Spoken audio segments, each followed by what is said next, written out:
మరలా దీన్ని మీరు సిట్ ఏర్పాటు చేస్తారా, సిఐడికి ఇచ్చి దర్యాప్తు చేస్తారా? చేయించాలి మీరు. అంతటి మహానుభావుని మేము మా కుటుంబ పెద్దగా కొలిచే చంద్రబాబు నాయుడు గారిని అరెస్ట్ చేస్తే పివి రమేష్ గారు అది నా సాక్ష్యం కాదంటే మీరు అరెస్ట్ చేయరా, కేసు రిజిస్టర్ చేయరా? మేము డిమాండ్ చేస్తున్నాం ఈ రోజున వెంటనే కేసు. కాన్స్పిరసీ, అది పెద్ద కుట్రది. ఆ కాన్స్పిరసీ కేసు రిజిస్టర్ చేయాలా? సమర్థుడైన అధికారితోటి దర్యాప్తు చేయించాలా?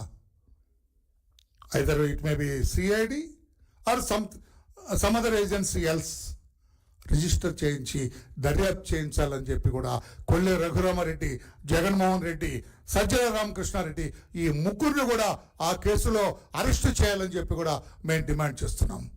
అంతటి మనిషినండి అరెస్టు చేసిన రోజున ఆయన్ని చూస్తే గుండె తరుక్కుపోయింది మాకు. ఆ చెక్క కుర్చీలో ఆ కోర్టు దగ్గర హాల్లో కూర్చోబెడితే గుండె తరుక్కుపోయింది మాకు. చేయరా, దర్యాప్తు చేయరా, వాళ్ళని అరెస్ట్ చేయరా? ఆ జతోని కేసులో ముగ్గురు ఐపీఎస్ ఆఫీసర్ని సస్పెండ్ చేశారు కదా సార్, కేసు రిజిస్టర్ చేశారు కదా, ముద్దాయిలుగా పేర్కొన్నారు కదా. Why not in this case? దానికంటే పెద్ద కేసు ఇది. ఒక రాజకీయ జైగాంటిక్ పర్సనాలిటీ ఆయన, ఊరు వాడ దేశమంతా తెలిసిన వ్యక్తి. ఆయన అరెస్టు ఎంతటి మనస్తాపానికి గురైన రాష్ట్రపతులందరూ.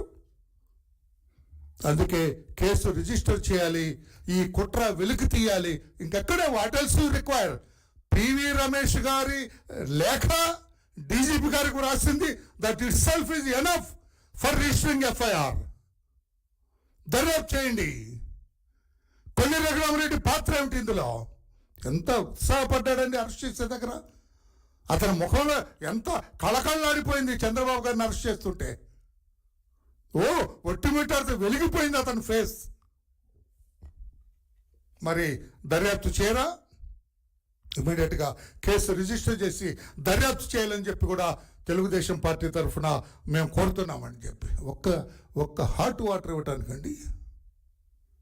ఇంకా ఐఎమ్ సారీ టు సే, ఆయన్ని అక్కడ ఒక బకెట్ ఇవ్వడానికి, హాట్ వాటర్ ఇవ్వడానికి ఇబ్బంది పెడితే ఇక్కడ విజయవాడ జైల్లో అట, డిస్ట్రిక్ట్ జైల్లో అట, ఆ గనుల దొంగ పేరేంటి, వెంకటరెడ్డి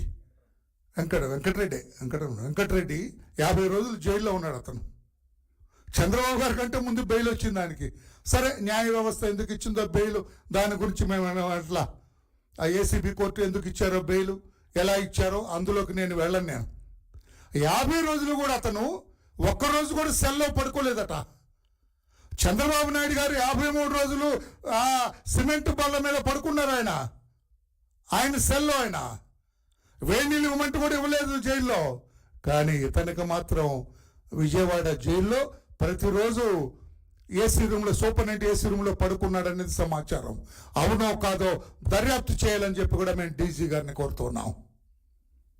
50 రోజులు కూడా సూపరింటెండెంట్ ఏసీ రూమ్లో కడుపు తరుక్కుపోతుంది సార్. లీవ్ ప్రొసీజర్, మా ప్రభుత్వం అధికారం ఉంది, లీవ్ అసైడ్. వాడు అన్ని కోట్లు కొట్టేసిన వాడేమో ఏసీ రూమ్లో పడుకుంటాడా? ఏ నేరం చేయని మా నాయకుడేమో సిమెంట్ వల్ల మీద పడుకుంటాడా? ఎంక్వైరీ చేయండి. ఆ గనుల ఆ దొంగ రెడ్డి 50 రోజులు ఏసీ రూమ్లో పడుకున్నాడా, సెల్లో పడుకున్నాడా? దర్యాప్తు చేయాలని చెప్పి కూడా మేము డిమాండ్ చేస్తున్నాం. అనొచ్చు మీ పార్టీ అధికారం ఉంది, మా పార్టీ అధికారంలో ఉంది. కానీ ఇంకా కొంతమంది దొంగ అధికారులు ఉన్నారు, తప్పుడు అధికారులు ఉన్నారు, ఇంకా జగన్మోహన్ రెడ్డికి చెంచాగిరి చేసే అధికారులు ఉన్నారు. వాళ్ళని కూడా బయటకు తీయాలని చెప్పి కూడా నేను రాష్ట్ర ముఖ్యమంత్రి గారిని కూడా కోరుతున్నా. అయ్యా, అక్కడక్కడ కొన్ని డిపార్ట్మెంట్లో, ఇంకా గనుల డిపార్ట్మెంట్లో, కొన్ని డిపార్ట్మెంట్లో, ఆ ఫైబర్ నెట్లో కొన్ని డిపార్ట్మెంట్లో ఇంకేమిటాయి, అది ఉంది కదా వీడియో, ఇది ఫైబర్ నెట్, ఇంకోటి దానికి కనెక్టెడ్ డిజిటల్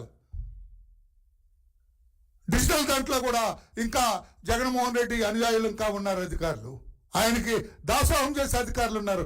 వీళ్ళందరూ కూడా వెలికి తీయాలని చెప్పి కూడా నేను ప్రభుత్వాన్ని కోరుతున్నా.